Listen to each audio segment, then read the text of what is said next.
Hello and welcome to WNHH Radio's Dateline New Haven.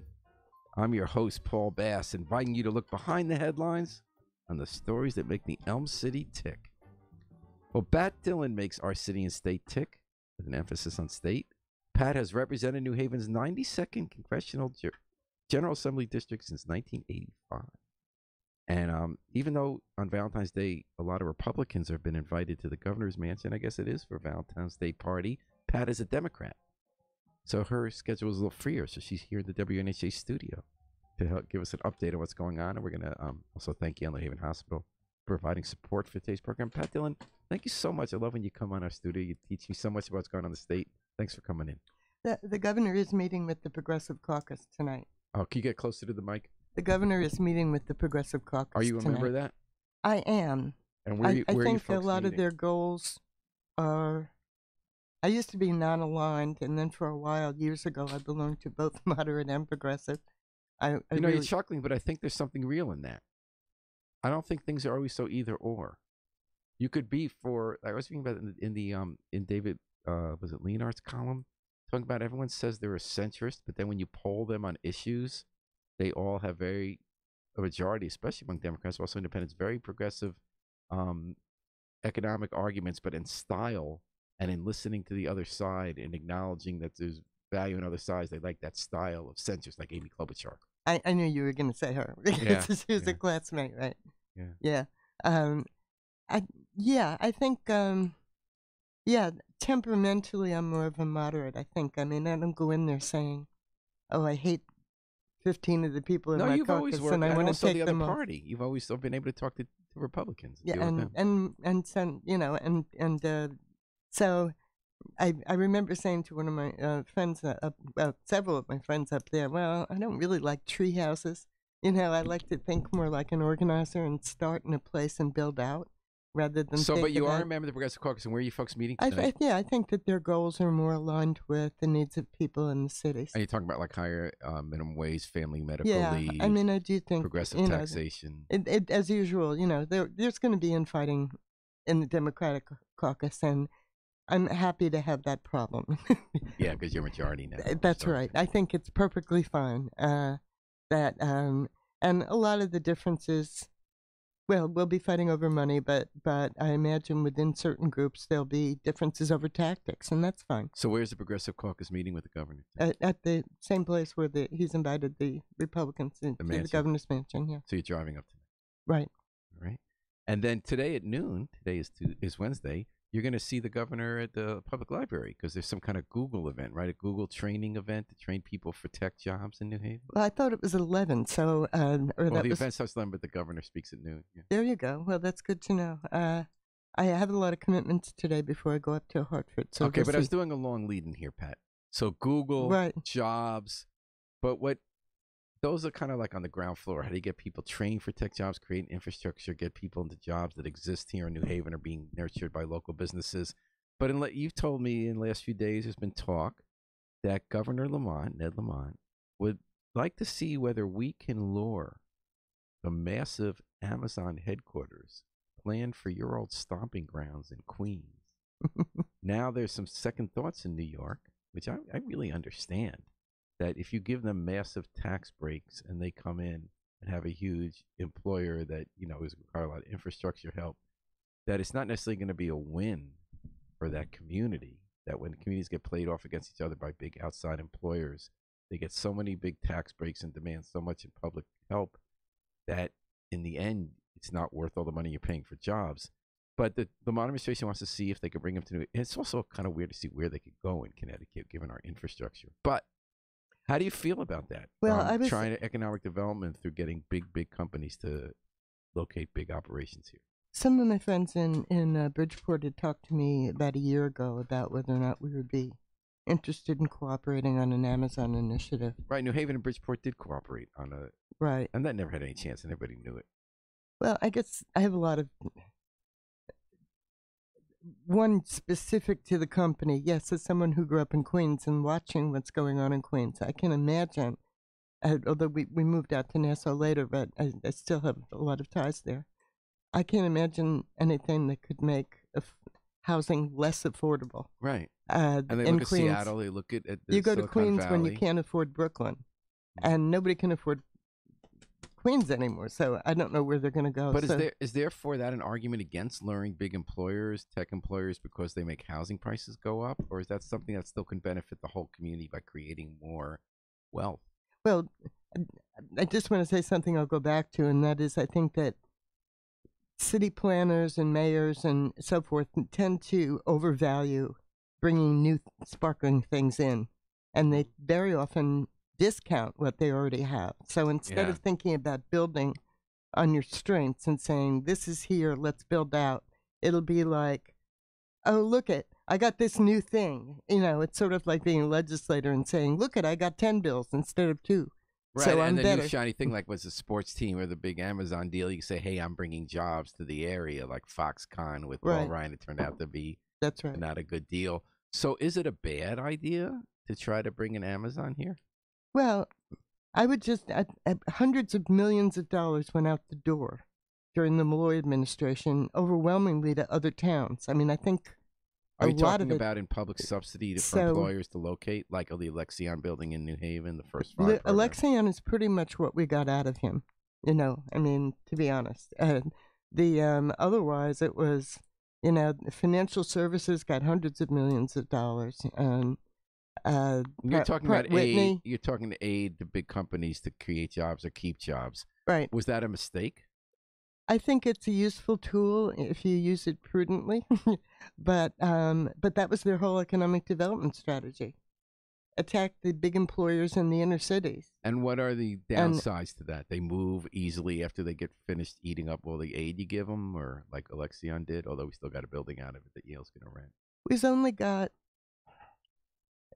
There's only so much money in the budget, so that there's an opportunity cost. And what he did with that is he cut. I mean, I remember one budget where it was Ben Barnes announced that he was giving a raise to himself and his staff because they worked so hard, and then he gave us a budget that devastated services to the disabled, which hurt So two of their the argument employers. is that in the end, you have more money for the disabled if you build up tax receipts by having big companies here. But is the other argument But no, that they you're cut the spending so programs. much money to bring those companies here that in the end you don't get more money down the road? Yeah, or it's not important to them. They see health services as an expense. They're thinking in a corporate way.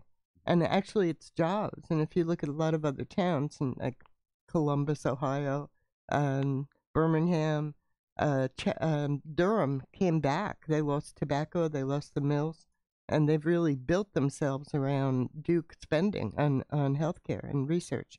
And it's a real hotbed for millennials. So is the argument you're making, Pat Dillon, because often you say really interesting things that for those of us who aren't immersed in the issue, we have to read between the lines or ask you to, go a little slower and walk us through it. Right. I think what you're saying here, but I don't want to put words in your mouth, is that we have a limited amount of money we spend in state to invest to try to make things happen and build wealth. Mm-hmm. And that the conventional idea is spend lots of money to get a big company come, and that's going to help us. And then that cuts the money we have for other investments that were not seen as investments like healthcare. Mm-hmm. Whereas you're saying if you spent the same dollars on healthcare, that actually, in addition to making people healthier, which is a social good, it makes our state stronger, it actually helps our bottom line more because that, in fact, creates jobs that stay here and rooted here and aren't as mobile and don't require as much subsidy. Is that what you're saying? Yeah, well, also, we don't always know what we're doing. But was I right on that part? When I was trying, yes. I'm going to be the Pat Dillon decoder.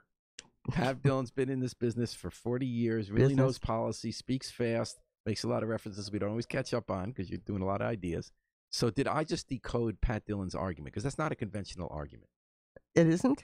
No. The argument from the people who've run our state for a long time is that giving a lot of aid to big employers, and people run states all over the country, they compete. Amazon, states were competing in cities for who can give more tens of millions or hundreds of millions of dollars of their taxpayer money to get a company to come and not pay its tax bill, saying that the jobs were going to help everyone and that's the best use of government resources. Mm-hmm. It sounds like you're giving a very different argument to that. I'm saying we should count our pennies and that incentives have their place, but just throwing money at the corporate class isn't always, and I could give examples and I won't because some of my good friends advocated for some of them, and they were fighting. In other towns, they fight for their employers. Mm-hmm. so that I really wouldn't want to do that. But so you're saying I think that we should expose the tax expenditures to the same scrutiny, and we may even want to revisit some of the ones So that we did. if you were the governor, when you go to this progressive caucus meeting now, you're going to say, great idea, Governor, let's try to get Amazon here and let's get a whole package of subsidies for them. Or are you going to say, think about using that money instead when you're making your decision in the next week about what your policy is going to be toward Yale New Haven Hospital and all the hospitals in the state? Because their lawyer always said they're making big profits. They have money. We got to tax them in order to, the way we tax for-profits, in order to make our budget. Is that what your message is going to be? Well, I wouldn't focus so much on the hospital, although that's a major. I don't think he's going to second biggest employer. Well, the political elites in New Haven hate Yale, and Yale are the two biggest employers. Yale and Haven. Yeah, they're the two biggest employers. So, what do they want to? I want to hear where they want people to work. But Connecticut Mental Health Center is what I've been worried about because Malloy has really savaged them. And why is that? And I couldn't get support from the political leaders either, especially the Republicans, which was amazing. But healthcare doesn't pay taxes. Nonprofit healthcare don't pay taxes. The people who work pay income tax on the money they make there. And people who get the help can be more productive members of society and have jobs, right? Isn't that part of the argument? When Al Solnit was the commissioner of the mental health, he asked me if I would be willing to meet with the medical school for something that they wanted to do. I met with them, and it turned out Pfizer was interested in coming to New Haven because they were excited. They wanted the Yale buzz. They didn't ask for a nickel. Are you talking about the research facility on Route 34? They did not ask for a nickel. That's true. That was the quietest win we had. That was in the 90s. I did that. You did that. Well, no. What it required you built was the building or no? Getting me to agree. Right. Yes. A big, beautiful building. 55 miles of fence. I mean, Al did that, really, and the people from Pfizer explained to me what they wanted. They were excited about the researchers at Connecticut Mental Health Center. Dan Malloy tried to wipe those jobs out. What's the goal? What would be fair to him? What was his reason? Let Yale pay for it. Oh, okay. Yale's got. And why is he wrong about that? Because that's a partnership. That's a public-private partnership that was started by Ribicoff, and because the governor. Yes, and because we're giving tax credits to Pfizer, we're putting money in, and we're building an empire out at UConn to do research. If you want to, why gut something that's already here that attracted a private company? That all Pfizer asked I think they call it eds and meds, Pat Dillon. We have an economy that leads with education and medical facilities. They are tax exempt. We get reimbursed, what is it, around 40% for the taxes they would have paid. So one argument that's often made is that back in the day, like the 50s and 40s, it was believed that property could have had factories and stores that paid taxes. But in the modern economy, we're actually making more money than we would on that land, even if we get 40% of what their tax bill would be. But that aside, it's seen as a somewhat recession-proof source of employment, correct? Well, people still go to the doctor, and No, the doctor's salaries got cut when they took.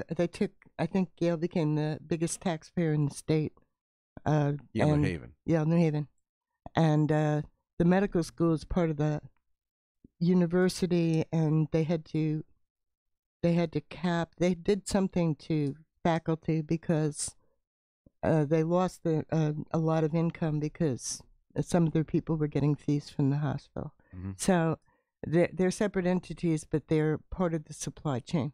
Mm-hmm. So I am worried about the future. I want to see where people are going to work. If you're going to be in this region, and there's no fixed route system between Orange and New Haven, really. There's no fixed route system between New Haven and New Haven. What does that mean, fixed route system? Light rail, bus, train. I would even just go for buses that went places at the times people need to go places. our system, they spent $1 million, was it, under the Malone Institute, on a study that over 8 years showed what we told them at the beginning of the study was that we have a system based on where people used to ride the bus 50 years ago at the times they rode the bus. And when people need to go to Hamden or Orange or back and forth for a job, they can't go because the bus doesn't go there or it takes hours. And, That's right. Yeah. So you go to San Diego. One of my classmates from Ohio State is in Montana, and he was in the film. He was one of the founders of the film department in Bozeman, and they got all of the major players to kick into free transportation around the town. He's from Queens, but I met him in Ohio. And they ended up having this explosive growth, bringing in all these film people. It's amazing what they did. So, and it was all about transportation. So investments in transportation might do better for job creation long term than trying to woo the big companies? I would say they're connected. And it goes back to, we don't always know what we're doing. If I'm going to pick one company, that Amazon, I wouldn't invest in it right now. And I just, good luck to them. But, their founder just had a physical relationship with somebody who had ties to some really crazy people. That's true. But he's still the richest man on the planet, and his company's doing pretty well. If you're the richest man on the planet, you should be really worried about kidnap risk. You should really be worried about the safety of your family. You should not be messing around with people who hang out with people who protect people who chop journalists up. So I'm a little worried about, that company, you talk about headline risk. I assume that there's some category called CEO risk, which would be if the company is that deeply tied. I think they call it Elon Musk risk. Elon Musk is a great example. But what's going on in Jeff's head? You don't expose your family and yourself to personal risk like that if it turns out to be that woman's brother. He is a male, right? The male IQ when it comes to matters you're talking about drops 60 to 70%. I know. And, that's what they used to say when I was a... men's brains fall out and all that. I understand all that. Well, but we're talking about money and the viability of a company. We're talking about the judgment of the people at the top. Okay, we're also talking about state and local issues with State Representative Pat Dillon from New Haven, WNHH-FM, your home for community radio, 103.5, live streamed at newhavenindependent.org. And thanks for coming in today, Pat. So we've talked about the big... Now that I've insulted everyone, right? No, we can still insult some more people. So... So another issue, we just quietly reported this morning that there's this factory in New York, Brooklyn, that makes art frames, custom art frames. And they just bought an empty factory in Fairhaven. Cool. Where they're going to have 50 jobs. People assemble these art frames. And some of our readers are saying, we don't want you getting any tax breaks. And the lawyer wrote in saying, what tax breaks? We didn't ask for any tax breaks. The only thing I can even imagine them getting is a certain incentive we have that the state pays for. And you're talking about how target investments, that if you come in as a business and you improve a property, if you make it worth more, which they're going to be doing, they're going to take this old factory from 1929, just cool Art Deco stuff on the front, and they're going to put millions in, that you phase in the new taxes over 5 years. Mm-hmm. So some people said, well, I'm a hardworking person. Why should my taxes not get phased in over 5 years while theirs do? What's your opinion on that kind of incentive? Well, I'd have to look at the structure of the deal, but... Well, this one doesn't have a deal. That's just a program for anybody. You come in like you're building those apartments on the old Clock Square, and you're going to put millions of dollars to make a property that's worth $1 million, let's say, and you don't want to have into 5. You don't want to get punished for improving the property. So the tax bill... Right. Well, but other people say I don't get punished. If I make my house worth more, I pay them more taxes. Right. If you go from $1 to $5 million making what your property's worth with the business and you're creating jobs...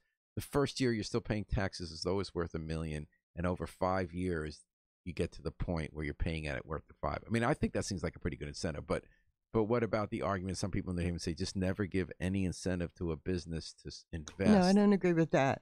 But I also don't think we should just be putting money out there on a stump for everybody that walks in and get bedazzled. And I understand it. I'm not opposed to it. It can be useful, but that's all we've been doing. Well, there's big project-itis, where I think that's been the downfall, right? When these projects never end up. Like, look at Foxconn now in Minnesota. That's not turning out. I mean, in Wisconsin, that's not turning out what they said it would be. It's not the jobs they said it would be. They're going to be paying out tons of money for each job that's going to be there. Mm-hmm. It would be nice if we could take something that was here and build it out. Now, fair to Dan Malloy, didn't he invest in the Elm City Cooperative, the Innovation Initiative, where we are nurturing lots of little small companies? Haven't we invested in district with that kind of thing I just talked about with that, improving the property, and the state gave the money for free? Aren't we doing a lot of that? I don't have a problem with that. And he was a very progressive person on criminal justice policy. Yeah. He also insulted my constituents, you take the good with the bad, whatever. I don't want to think too much of the past, but I do think we need to say, how did our economy not benefit? What's different between Massachusetts, Connecticut, and New York? And I wanted to talk a little bit about transportation. All right. Because right now a lot of our transportation subsidies go to the shoreline, but we don't get enough elsewhere. All right. We just rejoined the studio. We're not going to see it yet on Facebook Live until Harry Droz remotely packs it in. But J.R. Romano, the state chair of the Republican Party, thanks so much for coming in, J.R. Which one? I literally ran. You ran from Brantford? Not Brantford. In the ice? From around the corner, though. Oh, yeah? Where were you? So, what are we talking about? Sorry for being late. It's okay. State Republican Chairman J.R. Romano, he'll come on there. If you want to go on your Facebook feed, you can share it. He's here with Pat Dillon. Well, we were talking about big project itis. So Governor of the Mont staff is looking at whether we can maybe lure. Maybe they are. Maybe looking into whether we can lure Amazon to bring their headquarters here to Connecticut because Queens might not want it. It's they're getting a little buyer's remorse there. Pat Dillon is. Thank you, Harry Jost, for putting JR on the screen. And JR, if you want to go to Facebook, you can share that. I'm going to at the Independent page. So here was Pat's argument, because I'm the Pat Dillon decoder in New Haven. You know how Pat's been around a long time, and she talks really fast, knows a lot of stuff, and you can't always catch the references. I can relate. Yeah, when they fly by. So my job, I actually get paid by my employer to interpret what Pat's saying, because it's so interesting. So Pat, tell me if I'm getting this argument right. She says she thinks that governments in general make a mistake when they're chasing that big employer, like the First Five program of Malloy, but really all over the country, like with Foxconn and with Amazon. You're giving up so much by betting on one company that isn't even where you're from, and you're giving up so much to get them in tax revenue, when in fact, if you just invest that same money more wisely in building up companies that are here, your infrastructure like transit, the healthcare sector, that is a wiser long-term strategy, even though it's not glitzy and it doesn't make headlines. What do you think about that, JR? Well, I think it's a combination of two things. I completely agree. I don't think we should have corporate welfare. My favorite example is Bridgewater. The state's richest man got $150 million to move his hedge fund from Westport to Stamford, and the deal fell through anyway. But the problem is that Connecticut is not, its environment for business is not a good one. We know this based on, I think we're the second highest, when we combine state and local taxes, the average family pays 12.6% of their income to just state and local taxes. So we don't have an environment that's rich for these companies to come here. So why in New Haven are all these cool small companies kind of coming in under the radar without help? We just got the quantum, out of Yale, the quantum computer lab that's open Science Park. We got one up here. I forget the name of Century Tower. Some international company was based in Wallingford. They came and brought their R&D center into an office building here. Well, I think Yale, again, I think Connecticut has a lot to offer. The problem is that the environment is not rich enough to bring in bigger companies like that. Or we're subsidizing a lot. I mean, Alexion is a prime example, right? Alexion came here and then literally said to the state of Connecticut, it was like they were getting a divorce, and Alexion looked at Connecticut and said, here's the money. Leave me alone. We're going to give you back what you gave us, and we're going to walk away. Alexion started in New Haven. And it walked away. Just again, I'm going to be now the JR interpreter. Alexion is a company started Science Park, went to Cheshire. It was said, we're leaving Connecticut. So under the First Five program, the Malloy administration gave them a lot of money to build a big tower. Correct. Downtown New Haven. They came in, and then they said, you know what? We changed our mind, new CEO. We want to go to Boston where it's cool, and we're going there. But JR, there is a postscript to that. And I actually agree with every point you made, so I'm not arguing with you.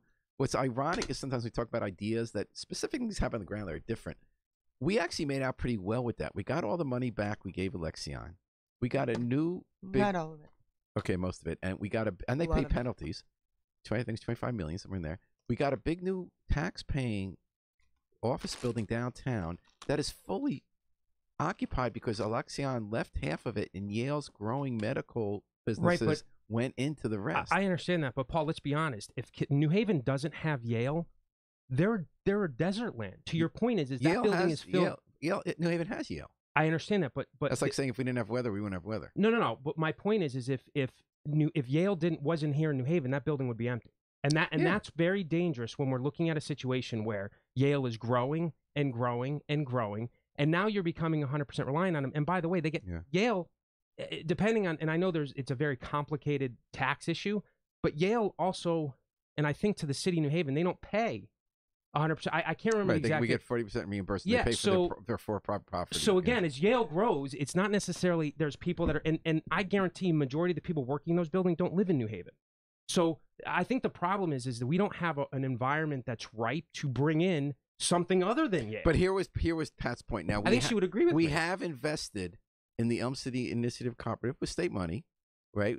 Collaborative that is nurtured. We've nurtured quite. We got C-Click Fix. We got District, which is not Yale. District is not Yale. That's the hottest tech incubator in the state. I've said this on the show. I think Tony Harp, in terms of big city mayors that are Democrats, have managed this city better than Ganim and Bronin, right? But it doesn't necessarily mean. My argument is that these cities are dealing with an environment that's beyond their control, like what's happening in the state of Connecticut.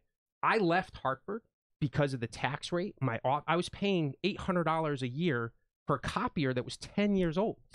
So when you're right, that's just it. So that's the kind of thing that makes you into a libertarian. Well, right. So when you're looking, they had a very different tax system than we did. No, but I'll bet that copier was punched 3 times a day.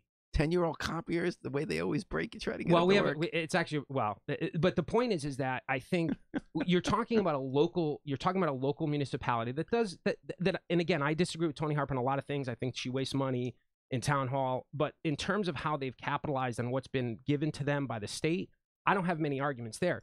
I'm going back to the environment in the state of Connecticut that makes it difficult to bring in a company that is from out. Well, Pat said we don't need to. That we need to invest our money to nurture our own population is shrinking. Well, wait a minute. What do you think? Don't overstate my. I said it's very useful. On the Pat Dillon decoder, part of my job is to overstate it. No, I understand. Okay. I said it's a useful tool, and that we shouldn't totally depend on it. We need the infrastructure. Now, but you also said those same dollars we invest in trying to get one big company could be better invested in building up the infrastructure and growing what exists here.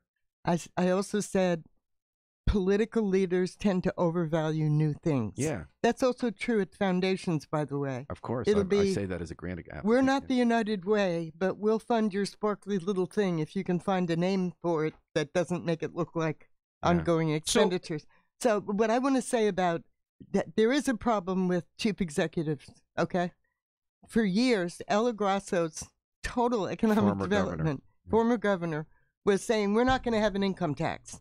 That's how she got GE, Union Carbide. She got all these CEOs who wanted to live near their companies and not pay income taxes to leave New York and come up. So she was looking at the world as kind of ransacking New York. And it worked. It really did. That became unsustainable. But at a certain point, CEOs who are using all the windfalls they got from the Trump tax cut to do stock buybacks, which makes them richer, but doesn't get plowed back into the community. Well, CEOs are an issue. So if you want to talk about whether or not Connecticut is attractive or not, some of that comes down to my concern about Jeff Bezos. Screw the CEOs. Let's just build up an infrastructure and companies. But that's a disingenuous analysis of CEOs because most of their income is not by a salary; it's by stock options, and that's taxed. That's exactly what I'm saying. Right. So their non-cash compensation is killing us. We're paying for their houses. No, it's not killing us. It's killing the middle class. Right. So let's go back to the investment in the. I consider myself middle class. So do I. Yes. So the problem with how this state, and in particular the Democrats, have viewed the income tax is as a weapon in order to. And look, Martin Looney attacked GE, and they left. Right. He said that's not why they left. They were very clear they left because they wanted the research environment as they made a pretty bad pivot to becoming a new company that's a tech company. Here's the issue, though. When Martin Looney says to I know GE, you had the photo wait, hold on. Yeah. But wait, when he says that, what does that say to any company that wants to come here? Here's our excuse to do what we're really going to do anyway for our bottom line. You're not understanding what I'm saying. The optics, let's go back to the optics of what is very bad for a political leader to stand there and threaten GE. I mean, and what does that say to any other company that wants to come here? Well, you can talk to Martin. I didn't go to that particular event. But I'm not saying you in particular. I remember Brendan and Martin very clearly, but I don't really want to go there. So J.R. Romano, Pat Dillon here on Dateline New Haven and WNHH. There is a CEO problem. Okay. Absolutely. We also have a CEO of the state called the governor, Ned Lamont. He's new. He's a Democrat. He invited one of our favorite Republican state legislators, George Logan, to play the Star Spangled Banner at his inauguration, which he did a great job. And now he's invited JR's crew to a Valentine's Day party at the mansion tomorrow. He's saying that we're going to put Connecticut on a debt diet and immediately borrow half as much as we used to. Do you have your governor, even though you lost the election? Well, I think Ned Lamont he's not stupid, right? He recognizes the positions the state of Connecticut's in. And I think Ned understands he has a problem within his progressive caucus, where they want these things that are not going to put Connecticut at a economic advantage to other states. We are already losing population. We're losing businesses. We've actually missed a major part of this economic boom that's happening around the country because of the environment that's here in Connecticut, which is it's scary because what I laugh about is that Dan Malloy took credit for increased tax revenues without recognizing that a huge portion of our economy is private equity and investment. Well, Lamont's saying stuff like we got to look at how we collect sales tax revenue so we can get more from the internet. He's saying that no, fair, but my point is that the agenda that's been put forth by Martin Looney and a lot of the progressive, for example, the $15 minimum wage is a horrible idea for where the state of Connecticut is. Pat, what do you think? Well, I would say that you're a member of the Progressive Caucus. I'm a member of the Progressive Caucus. Although in a lot of ways I can be moderate too. I think the Progressive Caucus goals are some I share. The only problem that I usually have with many people that identify as progressives is that they have great ideas that might not work in Connecticut because we're a small. What about the $15 minimum wage? What do you think, JR, is right that that's going to hold back the economy? That president, because Lamont has said he's going to sign that.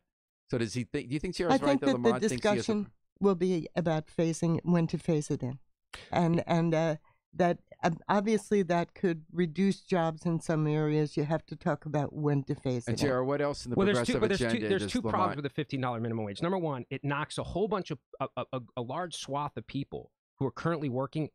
It literally takes their benefits away because then they were surpassed the threshold from the federal government in terms of earnings.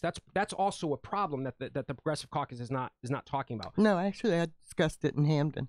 Well, but I'm saying you had Representative Abercrombie was shocked when that was pointed out to her. It's something they never even thought about, right? The other problem here is you have a state that is pushing for tolls. So let's take, for example, if you are you're a teacher, and the average salary in the state of Connecticut is for teachers about $62,000 a year, and you live in Meriden, and you drive, and you teach in Hartford. And everyone keeps saying the grocery tax isn't in the top 50. Okay, but listen, they're talking about new ways of revenue. So let's just take an increase of the sales tax or grocery tax of 2.5%, which was suggested.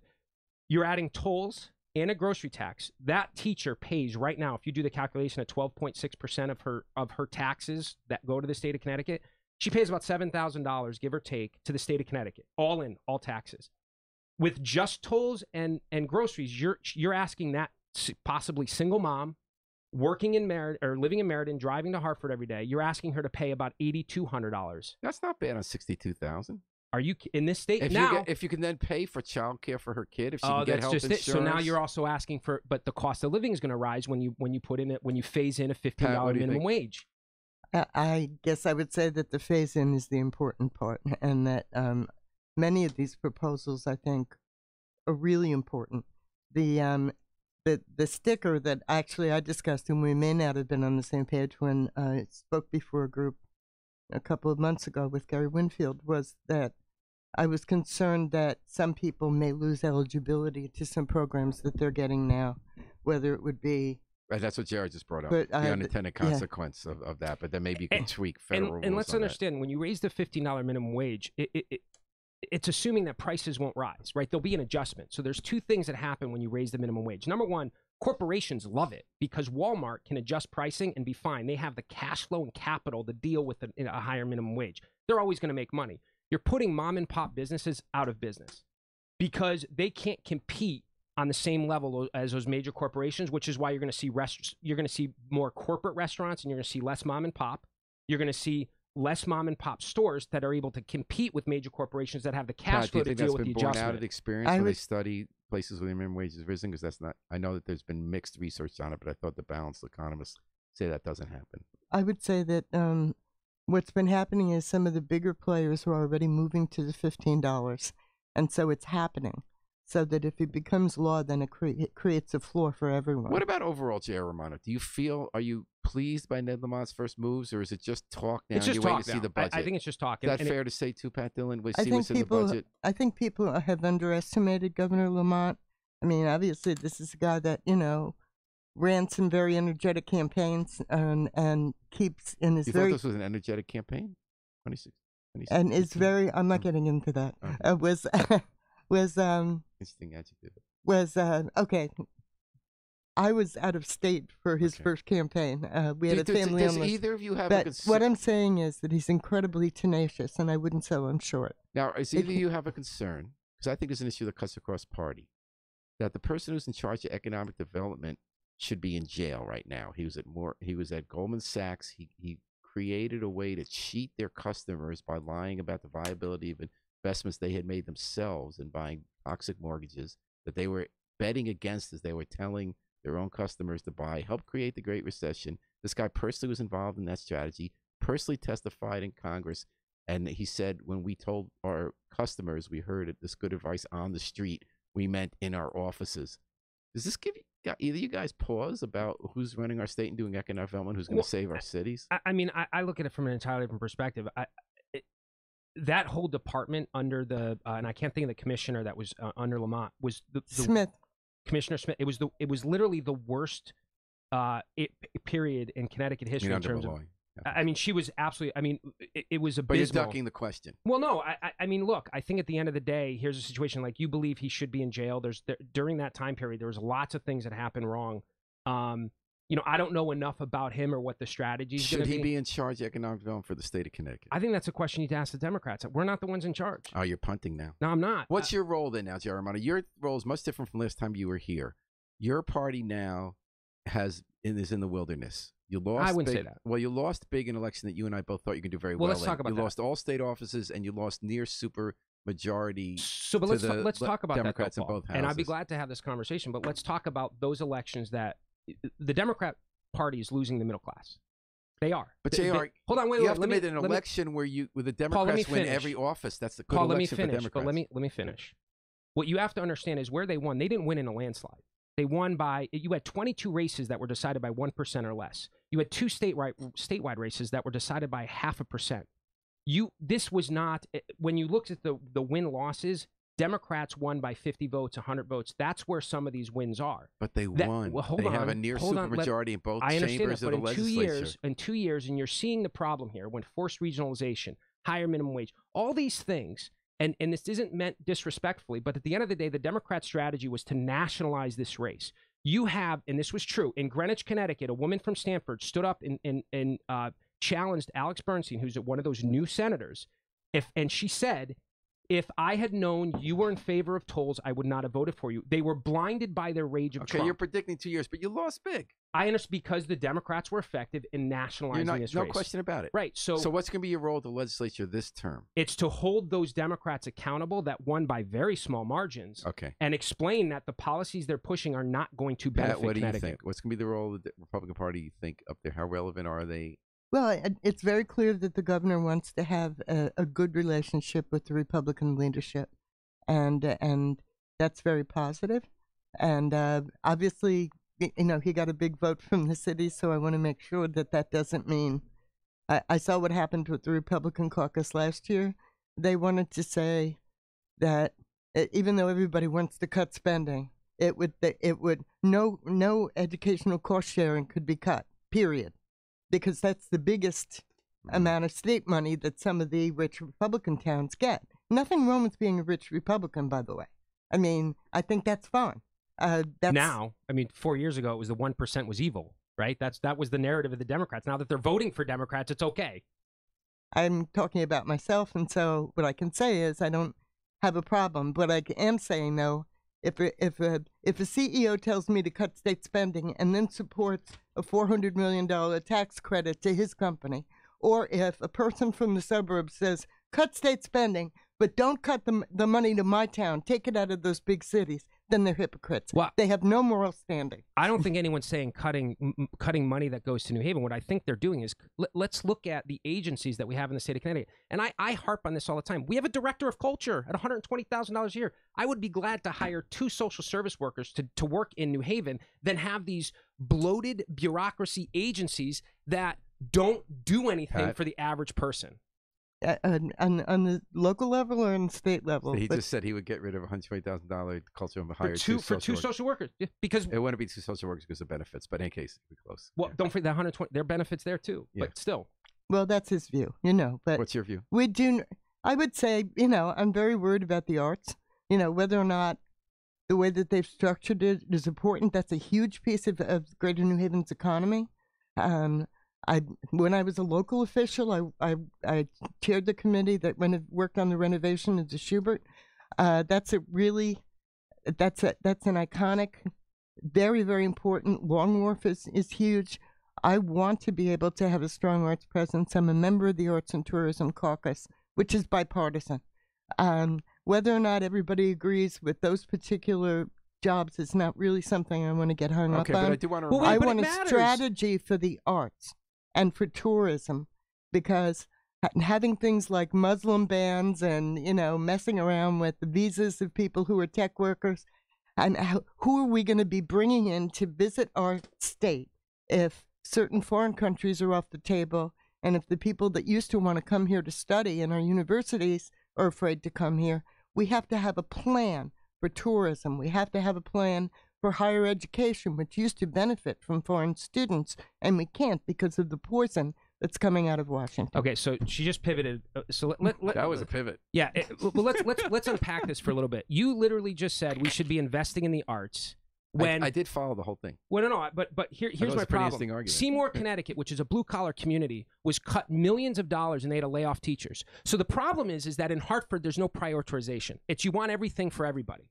And when you're cutting blue-collar communities' education grants because they've been run well, because they looked at Seymour's fund balance and said, you know what, you have enough money in your savings account. We're going to cut what we give you. Those are devastating cuts for blue-collar communities. And that is the fundamental problem where if we have to suspend art spending for 5 years to make sure that we're educating kids and that we're not laying off teachers, I'm okay with that. So you don't buy studies that say that every dollar in arts brings $90 million in new economic activity? If that were true, based on how much we've spent, our economy would be in a lot better shape. So is the difference then that as a Democrat, I want everything for everybody, and as a Republican, you only want everything for your guys and screw everybody else? I don't even know everything for everybody. It's what's funny? It's great when you talk like that when you're taking money from you're taking money from the middle class though, because Connecticut has lost probably in the last 10 years about 11 billionaires. Now there's a study out there that says but at the end of the day, because you're unwilling to cut, you raise the taxes on the middle class in order to make up for the loss of those billionaires. And who capped the deductibility of state and local taxes? Republicans in Washington. And by the way, that was 2 years ago. What about the previous 10 years? That was saying all the state of Connecticut. You can't pick and choose like that. If you're going to cap the SALT deduction and it's going to affect property values in Greenwich, there's a million things. Somebody winning in Greenwich, we had incredible drive on the part of the candidates. I have a lot of friends and relatives there, where people were on fire. I do. Classmates from high school, classmates from college. They must be very well off. I don't. My friends are struggling. Greenwich is actually a divided town by the railroad tracks. Because what's happening is wealthier people are voting Democratic, and blue-collar communities like where I'm from are voting Well, I'm reminding people listening to Dateline New Haven and WNHH 103.5 FM live. We still have a few minutes left. Always live, J.R. Romano and Pat Dillon.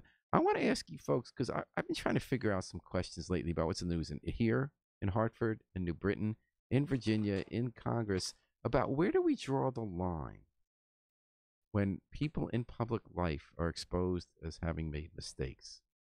What mistakes should have what consequences and when? For instance, Virginia. Should the governor or the lieutenant governor or the treasurer be resigning there? 60% of black voters do not want the governor to resign in Virginia. I mean, what's that all about? You want to do this in 2 minutes? Yeah. I think the problem is when you watch that governor's press conference and he's lied about it, and it's kind of this, I don't know if you watched it, it's very bizarre behavior. And I think the other part for Republicans that is so hypocritical is here's a guy that ran and painted Ed Gillespie as this massive racist, and he was going to be pulling people out of homes, which wasn't true. Are those same Republicans okay with Steve King still being in Congress? I mean, that guy's like an out-and-out racist. Well, but and again, you say now, that you say that, but it's true about Steve King. I mean, he gone to Europe and supported publicly neo-Nazis. Listen, I understand exactly your point, and people have commented on the Steve King thing, but you've also had people within the African American community that support Steve King. This is exactly your point you're making. What I think I'm actually not making a point. I'm actually wondering when this behavior means you should be out of public life. I don't have another model, but I've never called on anyone to resign. Okay, I always thought that's true. You were pretty fair to John Rowland at the time. I remember. I thought there was a process. I know for that I go to process heaven, but the reality, I think it's a cheap shot. It's easy. You have nothing to lose. But I guess what I usually worry about is whether we've changed the system, and expelling the tainted outsider can make you feel very virtuous. Or like, but I don't know if that makes that. change. One of his candidates, people jumped on because he repeated, probably unintentionally, an anti-Semitic trope about a candidate. Who is this? The guy running against. So what happened, and what the irony State was, Senate and I met race, with the they ADL showed the about picture this. with all the dollar bills and the Jewish guy with the Jewish nose. And people flipped giddy. out on me, and I had a very honest conversation with the ADL about it. The funny part about, and I don't know as a culture if it's a good thing or bad thing that we don't see those anti-Semitic when it comes to the imagery. And I had a long conversation with the ADL. The crazy part was the person that designed that piece was in fact a 23-year-old Jewish girl, and no one knew that and it's this weird thing where. But you said at the time you were exposed to ideas you hadn't been exposed to before, and you realized in retrospect, I don't know if you meant it. Well, I talked to Mark. I talked to Mark Schifrin. You said it was a bad idea to put that ad out. Sure. Well, I never like characters, and this is one of the things that whenever I manage campaign, I don't like putting characters on stuff. I generally like to use actual photos, because anytime you're going into those caricature. I think you're treading in dangerous territory. But like, there's been this bipartisan opprobrium of Ilhan Omar, because she said it's about the Benjamins with AIPAC. Correct. But you have a leading Republican, Kevin McCarthy, who said we cannot allow Soros, Steyer, and Bloomberg to buy an election. He actually made an out-and-out anti-Semitic statement just naming Jews, and now he's calling for her to resign for a much more vague statement. I'm just wondering, where does this go? Well, so hold on, but Paul, I think the problem is to say Soros and Bloomberg have spent a ton of money, right? So simply saying that. No, he's just picking out the Jews. You think it was okay that he made that statement? Soros has spent a tremendous amount of money. No, all the people who bring up Soros and Steyer and Bloomberg, naming 3 Jewish rich people among all the rich people in the world to say they're buying an election when there's all sorts of special interest money coming. When you look at how much they've spent, so are they? So the next question then, are they not? Can you not criticize them, right? So the Kochs are criticized for being Nazis, and I mean, they built their empire doing business with Nazi Germany. Well, there's a history with that family. Yeah. I mean, that's actually accurate. They are Nazis. It's like saying Gorka was a Nazi too. Yes, the Bush family gave money before. I mean, I understand your point, but I think the problem that you get in is that we're in an environment now, and they've done it to me. I mean, the Democrats have made these videos about me being a racist, and you sit here and you kind of like, are you kidding me? Well, you know what this thing is like, Pat, because I was thinking about the conversations you had with people after that ad, where obviously you were not intentionally trying to play on the guy being Jewish, and I thought that you had changed your mind and said it's not a good idea to do that. You know, Pat's been in a city that is very diverse in public office since the 70s. So I think you've had a lot of experience. You've had a lot of those conversations with people long before this became the out people and get them out of office about what kind of things offend different kind of people. Like, do you have thoughts about where people can draw the line and how we call people to account and who should have to leave? Well, call people to account means, and who's we? I mean, I would look at my own behavior first. I mean, and say, I would want to think about if an election or any of what's going on is a public conversation about how we treat each other, then it should be bigger than just expelling this one taint, no matter who it is, whether it's one congresswoman. And neither party has a monopoly on that. The reason I brought McCarthy is that, you know, you have a lot of racism in both parties. You have a lot of prejudice and bias, and that every party that calls out one person when they get in the news, that they're going to be slapped back. And I think that's what we're seeing. I don't know. It's an interesting time. I mean, it is certainly, like I said, I've had videos made about me, and they snippet a piece together, which even the comment I made was not an unreasonable comment, but then they mixed in marches with the KKK and Nazis, and they're like, so how should I respond to that? Right?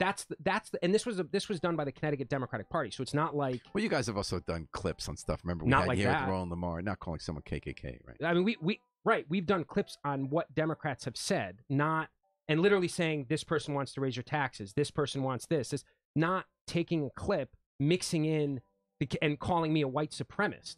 I mean, so it's hard to sit here and say, like, you know, I'm reminded of what Hillary Clinton said. Something is like, well, when the Democrats win, everyone will calm down. So that's basically saying we're not going to hold ourselves accountable for creating this environment. And I was called a racist for being against Obamacare. Pat, what did you think? Right? What did you think about that? I think that throwing words around like that all the time strips them of their meaning. I agree with that. And so that, we used to say whoever says Nazi first loses the argument. I don't know now how they that win. I don't know how that happened. And I don't. As you know, in fall of 2017, I spent 2 weeks with my husband studying the Holocaust in Germany and Poland. Right, and we went to a lot of the sites and took classes starting early in the morning. It made me very worried about what's happening in our own country, but it also made me very, very cautious about how we throw words around in any way. Because then they mean, it's like sticking your tongue out and saying, I don't like you. Yeah. You're a Nazi. Nah. It's like, you know, I remember at one point going to, God help me, some kind of a political meeting in New York when I was in college. And the big thing was people would call each other fascists over the most. I mean, or the Republican presidential primary when Donald Trump come a name calling for each of his opponents, and then just kind of get rid of them. They were funny names. They weren't like fascist or Nazi. Well, I think lying Hillary Clutter. I don't know. I think Pocahontas is pretty nasty because that's her own doing, though. There's a whole history. I mean, she could have said she dropped. I don't even know what the test is, but there are a lot of people who have tribal ancestry in Connecticut, and people don't always know who they are, and there are a number of people in my own district who do, and they're all different tribes. So that I really think people should be careful about insulting people. I think we could end on agreeing that note. Words matter. Be careful who's casting the first stone. Right. I completely agree. All right. Well, what a pleasure it was to have Pat Dillon, Jay and I'm Romano. sorry, It's okay. You made up for it by having great conversation. And I did get to do some Pat Dillon decoding. Thanks to State Rep Pat Dillon, GOP Chairman Jay Romano. You going to be at the Valentine party tomorrow night at the Governor's Mansion? I am not. Why not? It's legislators. Oh, okay. I don't see how it's a Valentine's party without you there, but okay. And thanks for listening in today. CCM is up next. The Municipal Voice. We're going to take it out with the Afro-Semitic Experience performing I Wish I Knew How It Would Feel to Be Free from the group CD, A Plea for Peace. Now, we know what it's like to be free. We just got to remember to book our flight. Fly free with us all day and all night long here at WNHH, New Haven's home for community radio.